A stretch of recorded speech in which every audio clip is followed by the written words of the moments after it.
Well, hey everyone. Life goes on, despite the new version of the cold that's out there making the world come to a screeching halt. You know, we just kind of do what we do. You got to figure, well, even if it does get us, we might as well get as far as we can here. So let's do a little progress report about our MG Midget project.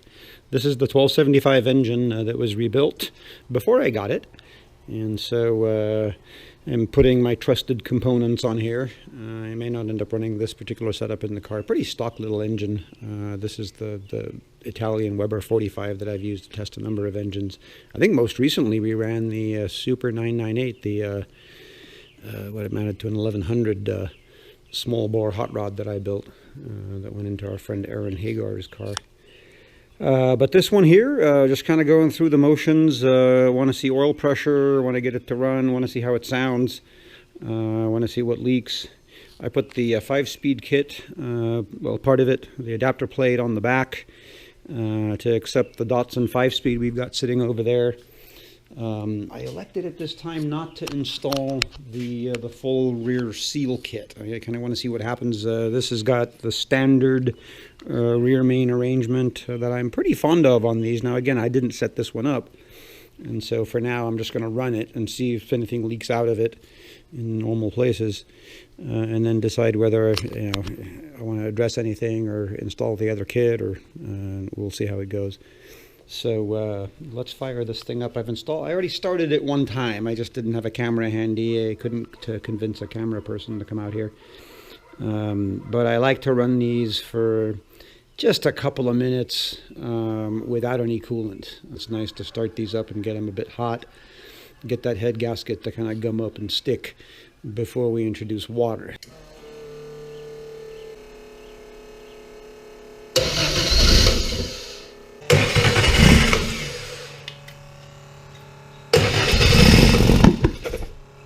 I got some start.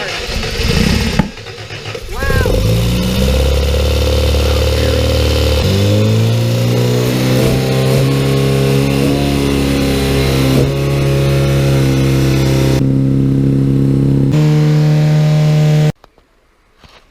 Nice. Found the headgear mount for the camera. Let's take a quick look and see here.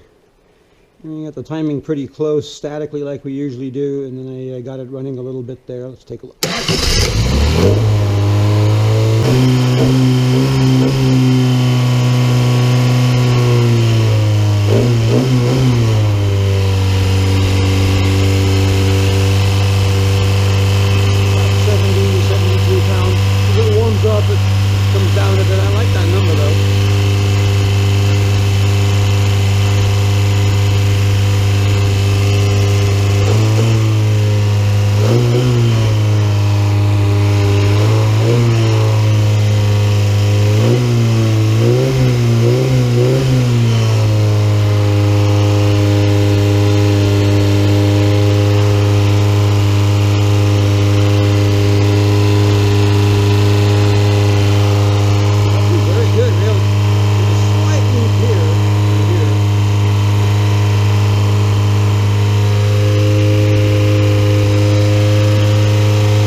We'll stop and have a look at things. I don't have this fan hooked up, and I don't really want to see temperatures get above 180 with it sitting here statically.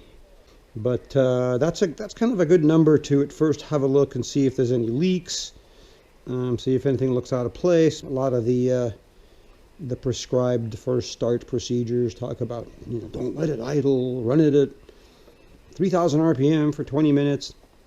It depends. It depends.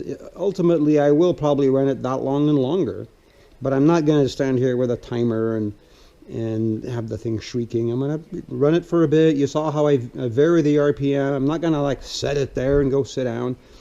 But at the same time, I'm keeping a close eye on everything, and I'm going to stop and take a look. Before I put it in the car, I'm going to go over 200 degrees there a couple times. I'm going to have a very close look at the rear main seal area on this one. Other things that you want to find before it's stuffed into the car. It's just a lot more work.